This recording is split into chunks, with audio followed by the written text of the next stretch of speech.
નમસ્કાર. કાળઝાળ ગરમી પડી રહી હોય અને કંઈક એવું ખાવું હોય જે પેટને ઠંડક આપે અને શરીરને તાજગી, તો યાદ આવે આપણા વડવાઓની પ્રિય વાનગી ગેસ.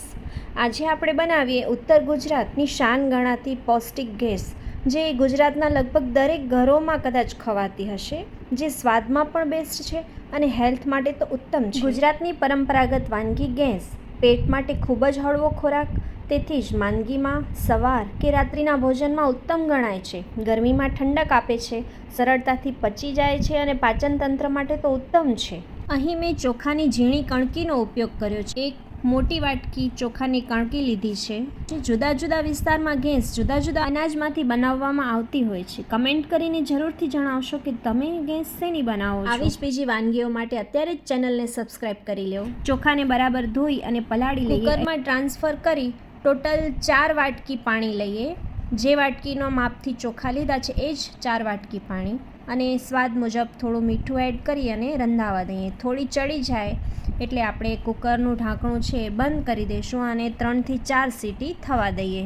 3 થી 4 સીટી પછી ચોખા છે એ સારી રીતે ચડી ગયા છે. હવે આપણે આ ચોખાને એકવાર હલાવી અને સારી રીતે મેશ કરવાના છે, જેથી ભાતનો દાણો છે એકદમ ગળી અને સ્મૂધ પેસ્ટ બની જાય, જેથી એની કન્સિસ્ટન્સી છે થોડી સ્મૂધ અને ક્રીમી બને.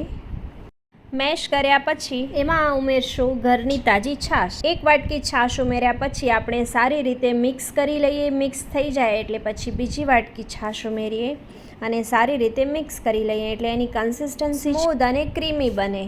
ચોખાને પહેલાં પાણીમાં રાંધવાથી સારી રીતે ચડી જાય છે અને પાછળથી છાશ એડ કરીએ તો સારી રીતે રંધાઈ જાય છે. જો પહેલેથી જ છાશ એડ કરીએ તો ચોખાને રંધાવામાં ખૂબ જ વાર લાગે છે.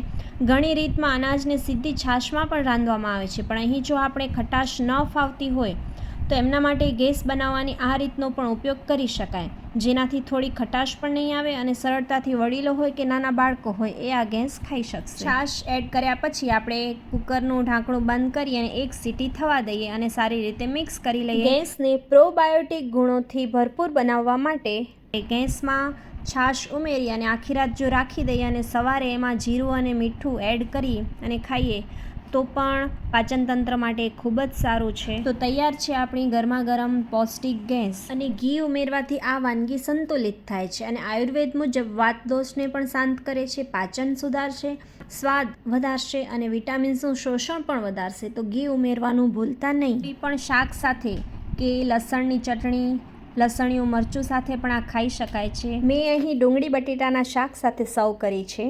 કમેન્ટ કરીને જણાવજો કે તમને ગેસ સાથે શું ભાવે છે.